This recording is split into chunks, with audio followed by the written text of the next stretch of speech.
So this is a 1 month update on tracking my expenses for a month. Just to do a quick recap, I decided that if I track my expenses for 1 month, it'll give me the leverage to kind of take more control over my money and observe what I'm doing with my money rather than just guessing or kind of having like an idea. I'd rather wanna fully know what I'm doing with my money. So I made a spreadsheet on Google Sheets, and I made kind of a layout in order to track everything that I spend, all the money I make, where I spend it, and by doing that, I can observe what I'm doing with my money and I could eliminate any unnecessary expenses.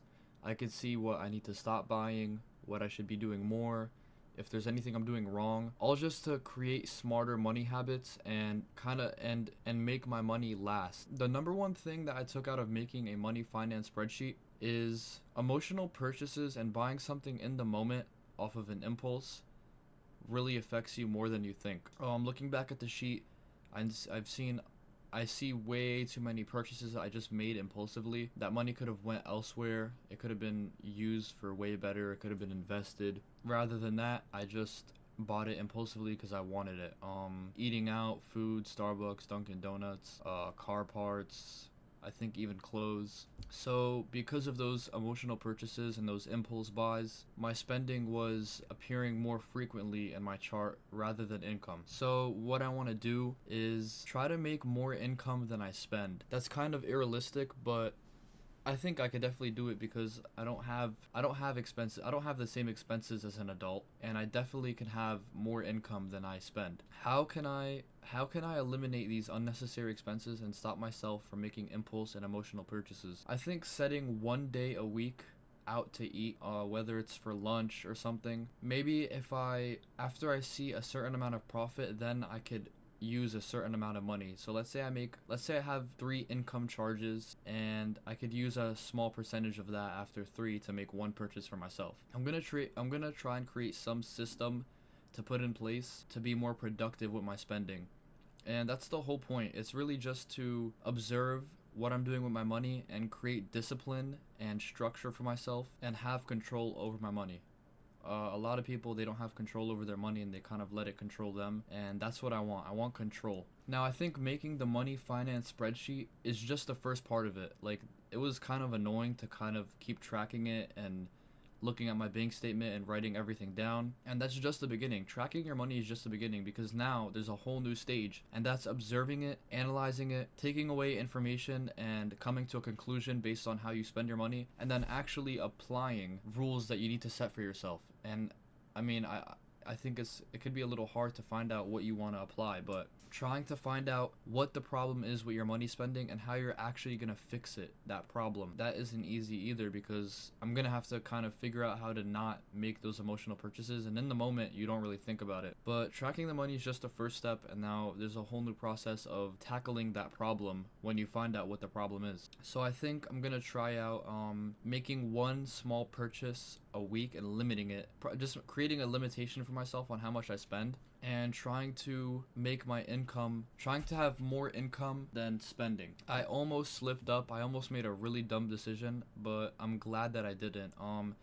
I bought myself a pair of VMR rep wheels off Alibaba. I bought them for $547 if I'm correct. I was trying to resell them for around $1,100. Now I had them listed on 2 places, eBay and Facebook Marketplace, and it wasn't selling.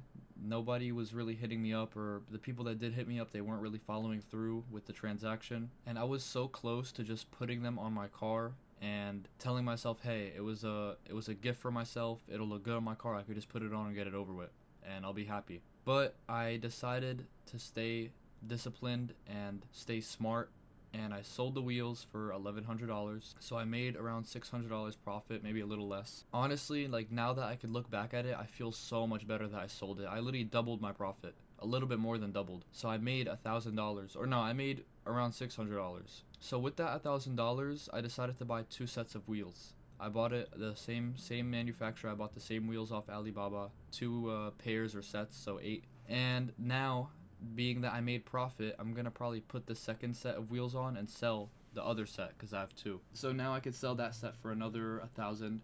Maybe even buy another pair of wheels and resell those and just kind of keep reselling and making profit. And this kind of plays into what I said about my other journal entry, where I'm going to try to resell products that I get online and then over time save up and start an actual branded store doing like e-com, kind of like Kia's Motorsports or Bimmer World. Now another thing that I kind of am struggling with is saving something long term. I remember I bought those exhaust tips. I sold 2 pairs and I told myself that I was gonna keep that money or when I break even, and then that money's just gone. I don't know what I bought it on. I couldn't tell you. I think I need to kind of divide my money into sections and know where all this money came from long term, rather than just having money come in and it's there and I forget where it came from and I spend it on whatever. Kind of making a chart, like this money I have right here came from selling something, this money came right here from my paycheck, this money from wherever came from wherever. And that'll just help me better understand how much room I have to spend, how much leverage I have, because I may have a lot of money in my account. Maybe I have $1,000 in my account and I think I could spend a lot, but like $600 of that I told myself that I would save to invest for something or like reinvest in something,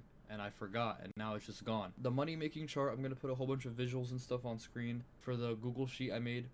I'm gonna try and create some system on how to kind of break down my money into categories on where it's coming from and how much I really have to spend. So this is just a small update. I told myself I was going to post an update on the video after I track my finances, and I think that anyone should do this. It doesn't matter how much money you have. It doesn't matter if you make little, if you make a lot. This is a very important skill in order to kind of have wealth.